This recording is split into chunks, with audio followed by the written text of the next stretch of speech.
Bonjour mes petits loups, j'espère que vous êtes en bonne santé. Ce matin, nous allons corriger les exercices de la page 97 du fichier de maths.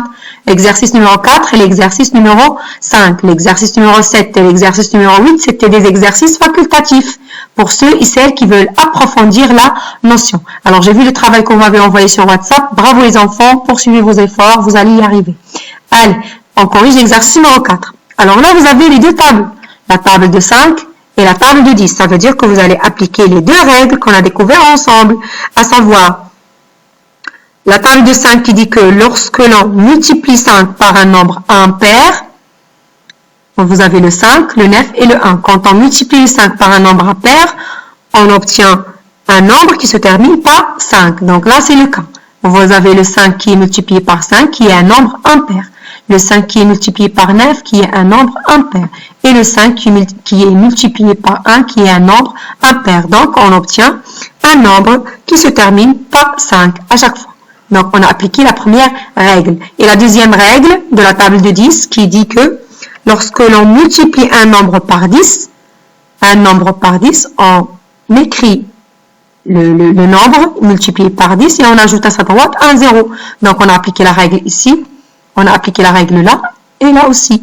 Donc, j'écris le nombre qui est multiplié par 10 et j'ajoute à sa droite un 0. Donc, dans l'exercice numéro 4, on a appliqué les deux règles. Alors, dans l'exercice numéro 5, si vous avez remarqué, il y a parfois, pour un nombre, on peut trouver deux écritures multiplicatives.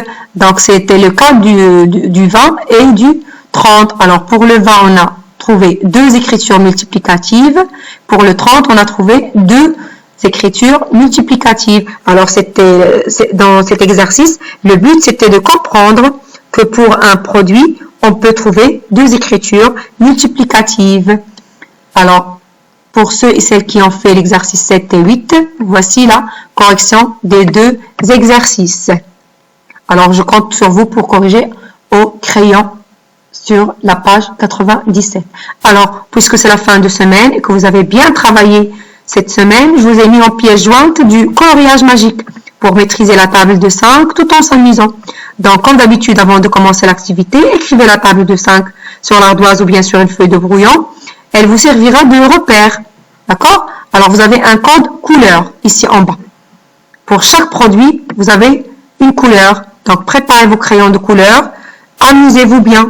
Et j'ai hâte de voir le résultat final de chacun. Alors, je vous dis à lundi. Allez, prenez soin de vous. Au revoir.